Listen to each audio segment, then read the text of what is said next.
I'm here in a special press room. I'm gonna get to sit down with Dan Harmon and Justin Roiland, the men behind Rick and Morty, and also Justin Roiland is the voice of both Rick and Morty. Let's talk to him about burps and all sorts of other stuff. What's your real opinion on it, on Comic-Con? Like, none of the, like, I love it. It changes every year. Like, right on, you want to, honestly, Yes, I want to be at my house, in my bed. I want to be watching Orange is the New Black. I'm halfway through the first season. I want to continue to watch it.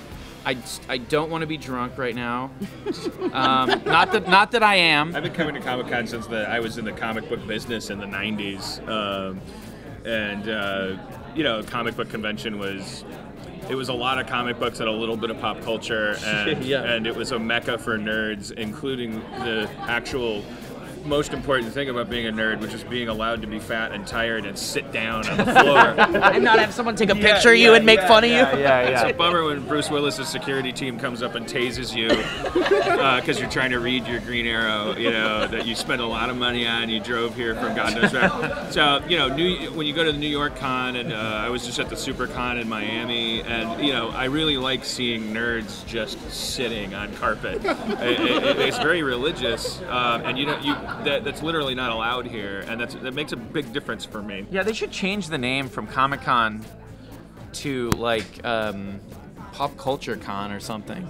For this one, you might want to go to acknowledging that I'm part of the problem by bringing Community here. You know, every year. It's a sitcom set in a community college. Like, why am I coming to Comic-Con? And like, you know, my SUV driver is kicking the nerds off the floor.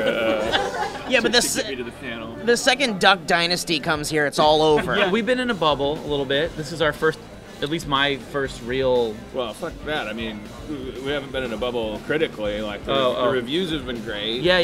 That's true. The viewership numbers, like... the ratings were overwhelming. We had like 1 million viewers at the beginning of the season and ended with close to 2 million. Yeah. Everybody around us that usually makes us miserable because all they care about is numbers and money is really thrilled with the show, which is and to the point where all of a sudden I can care about ratings and things, whereas with Community I always have to be like, ratings don't matter, but for the sake of my own sanity. But I mean, the response has been overwhelmingly positive. We're the #1 rated animated show on IMDb. You know, like it's crazy. The important thing about this convention, and I think it's going to change everything, because I know it changed it for Community, because there's no way to simulate or imagine the actual sound of a room full of people actually responding. And we've aired an entire series of Rick and Morty between these two Comic-Cons. So Justin's about to go out in front of thousands of people and hear for the first time like this really weird sound that never really gets out of your bone marrow. So I gotta ask you about those burps really quick. Like, are they real? Yes, they're real, and they don't come easy. I'm so jealous. He pays a high price for them. No, I swear, like I swear to God, like Sarah Chalk comes in and she can just burp like that, and when I learned that, I was so bummed and jealous, and like, God, if I could do that. I have to like sit there with like a Miller or just some kind of shitty low-calorie beer and a water, and I kind of like drink it in a really specific way that just gets air down into my throat, and then I can suck more air in, and then I just like keep it open. All right, Morty, we got it, blah, blah, blah, blah, blah, blah. I'll do like the line 8 times, and then finally, oh, here it comes, okay. Morty, you got it, it fucking comes out. Have you ever puked accidentally while burping? No, but, this is horrible, but the pilot episode, I burped on every single line. It took 4 hours to record, and I went home and I felt like I might need to go to the hospital. My stomach was, because a lot of it didn't come back out the way it came in, and I'll let your imaginations fill in the rest. But I remember laying in bed just holding my stomach going, this isn't gonna work. And then the funniest thing is Harmon's like, I think there might be, it's like, you know, look, I remember you were like, we gotta pull back on the burps. And I'm like, I was like, God damn it, I wish I had known that. And also, thank God, because I can't do that.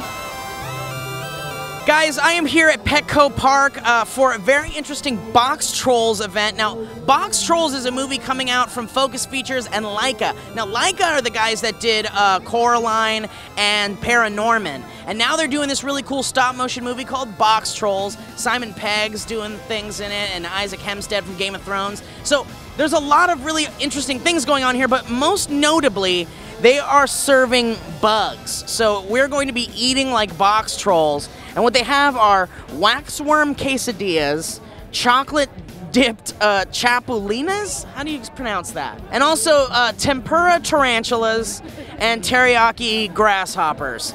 So I believe we're going to go and sample all of the delicacies on the menu. And I'm not super excited, but hey, YOLO, right? I said that ironically. Don't rip me apart. I'm here with Isaac Hempstead Wright. This is the Box Trolls event. Dude, how are you doing? I'm awesome, thank you. I've been enjoying some of the bug delicacies over there. What do you think about it? I mean, some of them are enjoyable in the loose sense of the word. Tell me a little bit about Box Trolls. I play Eggs, who's a child who was raised by the Box Trolls. And the Box Trolls are these cute little creatures who dwell underground, and they make all sorts of machinery from salvaged pieces of mechanics and whatnot. There's a pest exterminator trying to kill them, and it's really about me trying to bring the Box Trolls out of their shy, timid shells and go to victory. Yeah, kind of stand up for themselves, and oh, I love that. It's a triumphant tale of using your wits and stopping the bad guy. Yeah. And kicking and stuff. Probably. Kick ass. Of course, we can't not talk about Game of Thrones really quick. Yeah. I mean, what's it like being on that set and working with all those amazing actors? And I mean, I'm just a huge fan of yours also, so what's it like? Just give me a little rundown of what's it like one day on the set of Game of Thrones. It's fun. We have a great time, especially when it's with sort of my little group of Christian, Hodor, and Ellie and Thomas, who play Jojen and Mira. I'm kind of jealous of you for more reasons than one, but mostly because I'm an actor myself, and I would love to land a role where all I need to do is just sit there. Like, just sit. You don't even have to walk or move. I mean, obviously it's hard work acting, and you're a great actor, but it's like, if I could land a job where I could just sit and have people carry me around. It was awesome. In the first season, I was in a coma for about 1 or 2 episodes, and I was literally getting paid to just go to sleep. You know, that's a dream job. Could be worse. I got a little bit of everything here. We got the tempura tarantula and the teriyaki grasshoppers. All right, I'm sorry, dude. You probably lived a really weird life, and now it's just gonna end in a fat guy's mouth.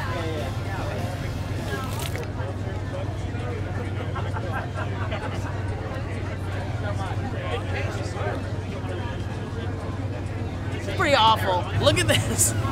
Get a good look at this guy. This is really bad news. All right, here I go.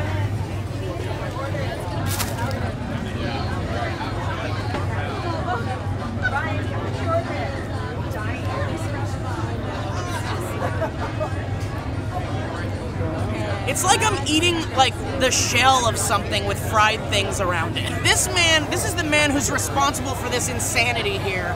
What is this called? This is called a chapuline. Chapuline. It's popular in Oaxaca, Mexico. Oaxaca, okay. They take these little grasshoppers, these are not even grown up yet. They're babies. They're baby grasshoppers, they roast them. They season them with chili and lime and All salt. right. So it's kind of like salted caramel, I think.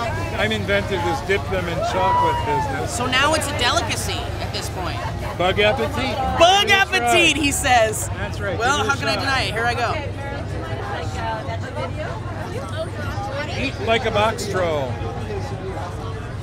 That was actually really good. We're about to go into this Adult Swim crazy fun house. I hope it's fun. If it's called fun, it must be fun. Am I right? Let's do it. I'm a professional. I know how to do this. Oh my God, it's my dad. Dad, what are you? What?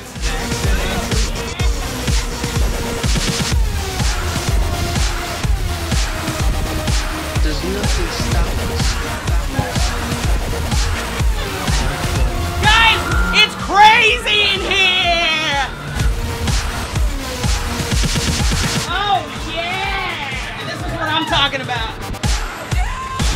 Yeah! Game time!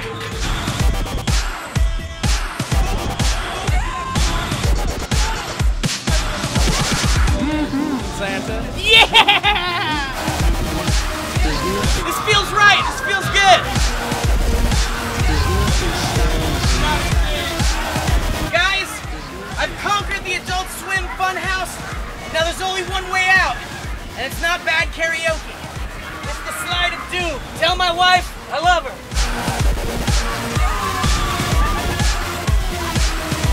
Guys, that's it. I conquered the Adult Swim Funhouse. I talked to the Rick and Morty guys. It was awesome, fun times, and now I'm gonna praise Black Jesus. Thank you, Black Jesus, for all your Comic-Con wishes.